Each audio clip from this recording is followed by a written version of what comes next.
Agora a gente vai ver a nossa terceira propriedade periódica, que é a energia potencial de ionização. Alguns livros vão chamar só de energia de ionização e outros vão chamar de potencial de ionização. Então, por definição, o que é essa energia de ionização? Energia necessária para você tirar um elétron de um átomo isolado no estado gasoso, certo? Esse elétron saído da última camada. O que ele significa em termos práticos? Ele mede a dificuldade que um átomo tem de perder elétrons. Então a gente representa essa tabela periódica com a variação de cores de branco até roxo, certo? Medindo a intensidade dessa energia de ionização. Então, se vocês perceberem, onde é que você tem um canto com as maiores energias de ionização? Normalmente é o hidrogênio e os elementos situados na posição superior à direita da tabela periódica. Certo? Por que isso acontece?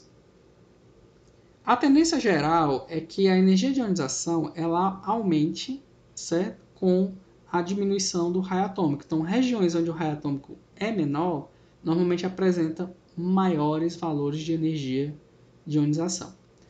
Então, vamos olhar aqui como é que varia esses valores de acordo com o grupo. Então, como é que varia o raio no grupo, gente?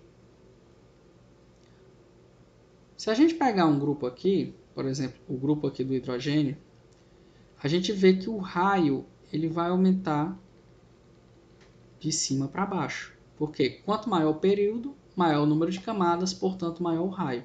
Então, a energia de ionização ela tem que aumentar no sentido contrário. Se o raio aumenta aqui, a energia de ionização vai aumentar de baixo para cima. E é justamente isso que a gente está vendo aqui. Se você olhar os valores de energia de ionização, à medida que você sobe, os valores vão crescendo cada vez mais. Beleza? Como é que isso varia no período? Certo? No período, quanto maior a carga nuclear efetiva, certo? Mais os elétrons vão estar atraídos pelo núcleo. Se eles estão muito atraídos, você vai ter mais dificuldade de tirar esses elétrons. Portanto, maior vai ser a energia de ionização. Então, a energia de ionização ela vai seguir a mesma sequência da carga nuclear efetiva. Como a carga nuclear efetiva ela aumenta da esquerda para a direita, a energia de ionização vai acompanhar. Então, os elementos com maior energia de ionização, eles se situam na direita da tabela periódica. Por isso. Mas se você olhar aqui algumas tendências, o que vai acontecer? Se eu pegar aqui e ampliar, vamos pegar os elementos do segundo período. Os elementos do segundo período, se você olhar, você tem lítio, aí você vai caminhando para a direita. Berílio, energia de ionização maior do que a do lítio, era esperado. Só que do berílio para o boro, olha o que acontece. Você tem uma leve diminuição do valor de energia de ionização. Aí depois volta a crescer. Carbono, nitrogênio. Do nitrogênio para o oxigênio tem uma queda. Certo? Por que isso ocorre? Vamos olhar aqui. Essas inversões que ocorrem entre berílio e boro, e nitrogênio e oxigênio, elas ocorrem devido à estabilidade da subcamada. Se você olhar para o berílio, o que é que vai acontecer? O berílio ele vai estar com a última subcamada completa. Então, se a subcamada está completa, vai ser mais difícil de você conseguir tirar esse elétron do que em relação ao boro.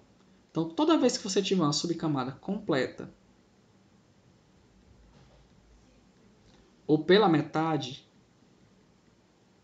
elas vão ser estáveis. Se elas são estáveis, elas não querem perder o elétron, portanto a energia de ionização cresce mais do que o esperado. Certo? Então, no caso, é por isso que o berílio ele tem energia de ionização maior do que o boro, mesmo estando do lado esquerdo dele. Mesma coisa para o nitrogênio. O nitrogênio você tem 3 elétrons desemparelhados. Então, quando você tem essa configuração, a distribuição eletrônica ela é estável, certo? Portanto, é difícil de você tirar esse elétron do 2p. Se você olhar para o oxigênio, o que vai acontecer? Você vai ter um orbital com 2 elétrons. Então, o segundo elétron ele sai com maior facilidade devido à força de repulsão entre os 2 elétrons do mesmo orbital, certo? Então, devido a isso, essa estabilidade do nitrogênio e essa repulsão no oxigênio, a energia de ionização do nitrogênio ela é maior do que a do oxigênio. Se a gente olhar aqui, pode verificar os valores. Isso aqui é em kJ por mol. Do nitrogênio vai ser 1402 e do oxigênio vai ser 1313,9. A energia de ionização ela também pode ser utilizada para confirmar ou refutar uma distribuição eletrônica, certo? A segunda energia de ionização ela vai ser definida como a energia necessária para você tirar um elétron do cátion de carga mais 1 isolado no estado gasoso. Ou seja, a primeira energia de ionização tira o primeiro elétron. A segunda energia de ionização vai tirar agora o segundo elétron. A energia de ionização para tirar o segundo elétron ela vai ser maior do que a do primeiro. Por quê? Na primeira energia de ionização você está tirando o elétron de uma espécie neutra. Aqui o elétron ele vai estar saindo de uma espécie com carga positiva. E negativo com positivo tem força de atração. Então esse elétron ele vai ter mais dificuldade de sair de um cátion do que de uma espécie neutra. Do mesmo jeito, a terceira energia de ionização ela é maior do que a segunda, a quarta é maior do que a terceira e por aí vai. Certo? Então isso a gente consegue ver nesse gráfico aqui. Esse gráfico ele é para o átomo de carbono, certo? E aqui a gente representa a primeira energia de ionização. Se a gente ampliar o gráfico, a gente vai perceber leves variações nas energias. Então, vai ver que a primeira energia de ionização é um pouquinho mais baixa, depois vem a segunda energia de ionização, a terceira energia de ionização e a quarta energia de ionização. Por que a energia de ionização ela permite confirmar uma distribuição eletrônica? Porque quando tem uma mudança de camada, certo? Você vai ter um aumento brusco da energia de ionização. Como assim? Vamos lá. Quando você tem um carbono, a distribuição eletrônica dele vai ter 6 elétrons no estado neutro. Então você vai ter um S2, 2S2, 2P2. Então na última camada você tem 4 elétrons e na camada mais interna você vai ter 2 elétrons. Então o que é que vai acontecer aqui? Está aqui a primeira camada, certo?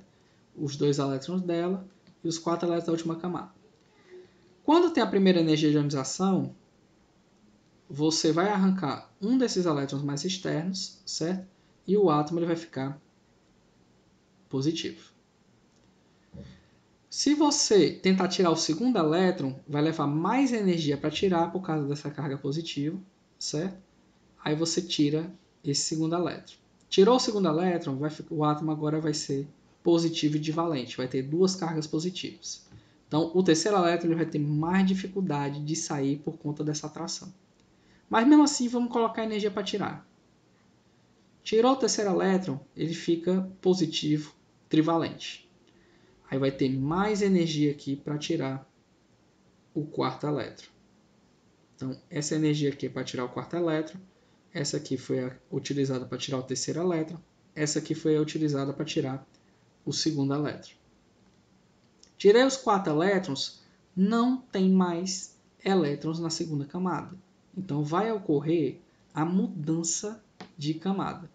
Ocorrer a mudança de camada, o que é que vai acontecer? O raio da primeira camada ele é menor do que o raio da segunda. Então, esse elétron ele vai sentir uma atração muito forte pelo núcleo. Se ele vai sentir uma atração muito forte, o que é que vai acontecer? A energia de ionização para arrancar um elétron interno vai ser muito mais alta do que o da camada mais externa. Então, você vai ver um salto na energia de ionização. O valor dessa diferença de energia é quase na escala de 10 vezes o valor. Na escala logarítmica é como se fosse uma escala a mais. Certo? Então, toda vez que tiver, resumindo, toda vez que você tiver uma mudança brusca, certo? Nos valores de energia de ionização, significa o quê? Significa que houve mudança nas camadas eletrônicas. Gente, vamos agora ver a nossa quarta propriedade periódica, a afinidade eletrônica. A afinidade eletrônica ela vai ser uma energia liberada quando o elétron se liga a um átomo isolado em fase gasosa, ou seja, é como se fosse o fenômeno oposto ao da ionização. O significado físico ele vai medir a facilidade que um elétron tem de ganhar elétrons, certo? Então, quais são as tendências que a gente consegue observar? Tendências no grupo. Quando a gente tem elementos do bloco S e do bloco P, quanto menor o raio, maior a energia de ionização, porque o elétron ele vai ficar mais próximo do núcleo, então ele libera mais energia para receber esse elétron. Quando a gente tem elementos do bloco D, essa tendência já é um pouco invertida, certo? Quanto maior o raio, certo? Maior a energia de ionização. À medida que você descer no período dos elementos do bloco D, a energia de ionização vai tender a aumentar. A gente pode notar algumas zonas de estabilidade. Essa tabela periódica está em escala, certo? Colorida, onde o roxo ele vai mostrar energia de afinidade eletrônica mais negativa, ou seja, mais propensão aos átomos receberem elétrons. Você vai ver algumas zonas de estabilidade que são de elementos que têm dificuldade de receber elétron. São os elementos do bloco são os elementos do grupo 2, do grupo 12 e do grupo 18. Qual é a característica em comum que a gente tem entre essas três colunas? São onde as distribuições eletrônicas, a subcamada terminam preenchidas. Então, no caso da família do berílio, você vai ter sempre a distribuição eletrônica terminando em S2, no caso do zinco, em D10, e no caso dos gases nobres, em P6. Certo? Então, a afinidade eletrônica para um gás nobre praticamente é nula, ele não tem a tendência de receber elétrons. Como os gases nobres eles também têm a energia de ionização muito alta, eles também não tendem a perder. Isso explica o fato dos gases nobres serem inertes. Se eles não têm nem tendência a receber elétrons nem a doar, então eles vão tender a ser menos reativos. Além disso, existem outras zonas, certo, de estabilidade. É o grupo do manganês e o grupo do nitrogênio. Por que essas zonas são estáveis? É porque você tem subcamadas preenchidas pela metade. Então, elas não têm interesse de receber elétrons. Então, tirando essas zonas de estabilidade, se você olhar para o período, qual é a tendência esperada para a afinidade eletrônica? É que quanto maior for a carga nuclear efetiva, mais tendência o átomo ele tem de receber esse elétron. Então, a tendência natural é que essa afinidade eletrônica ela aumente da esquerda para a direita. Certo? Outra coisa importante que a gente tem que dar uma olhada é a presença de elementos, certo? Do segundo período e do terceiro período da tabela periódica. Se você aumentar aqui os valores, o que você vai perceber? O flúor ele tem uma afinidade eletrônica menor que a do cloro, ou seja, menos negativa. O oxigênio, do mesmo jeito, tem uma afinidade eletrônica menor do que a do enxofre. O nitrogênio menor que a do fósforo, certo? O do carbono menor do que o silício e o do boro menor do que o alumínio, ou seja, os elementos do segundo período eles têm menos afinidade eletrônica do que os elementos do terceiro período pertencentes ao mesmo grupo. Por que isso acontece? Devido ao tamanho do raio deles. Como o raio de um elemento do segundo período é menor do que o do terceiro período, os elétrons estão tão próximos um do outro que um outro elétron entrando aí dentro, ele vai ter uma força de repulsão muito alta. Então ele tem mais dificuldade de acomodar esse elétron dentro da nuvem eletrônica. É por isso que o elemento que tem a maior afinidade eletrônica da tabela periódica é o cloro. Agora a gente vai ver a quinta propriedade periódica, a eletronegatividade. O que é eletronegatividade? É a tendência de um átomo a atrair um par de elétrons de uma ligação para si. Certo? Então, existiram vários métodos para estimar quanto é o valor dessa eletronegatividade. Os mais clássicos são os métodos de Pauling e os métodos de Mulliken. Certo? Então, aqui a gente tem uma tabela com os valores de eletronegatividade de Pauling, variando de 0,7 que é o elemento menos eletronegativo, que é o frâncio, até o flúor, que é 3,98. Certo? Então, por que os gases nobres eles não estão apresentando aqui os valores de eletronegatividade? Porque, como por definição, a tendência de um átomo atrair um par de elétrons de uma ligação para si, os gases nobres eles têm dificuldade de formar ligações. Por isso que eles não vão apresentar os valores de eletronegatividade. Algumas escalas mais novas, eles acabam apresentando o criptônio e do xenônio, certo? Que eles conseguem formar alguns compostos. Então, o que acontece? Como é que o Pauling fez essa tabela? Ele baseou-se nos valores de energia de ligação, certo? Entre os átomos de mesmo elemento e os átomos que formam um composto. Então, ele pegou a energia de ligação, certo? Entre dois átomos de hidrogênio, entre dois átomos de flúor e de hidrogênio com flúor. Então, ele manipulou esses dados de energia de ligação e, com isso, ele determinou o valor de eletronegatividade. Já Paul Mulliken, ele utilizou como sendo uma média aritmética da energia de ionização e da afinidade eletrônica, certo? Como a energia de ionização, em ordem de grandeza, é muito maior do que a afinidade eletrônica, você pode perceber que a eletronegatividade ela tende a seguir a mesma tendência da energia de ionização, aumentando de onde? Da esquerda para a direita, certo? Esse aqui é o símbolozinho grego xi, que significa eletronegatividade. E quando você tem elementos do mesmo grupo, vai aumentar de baixo para cima.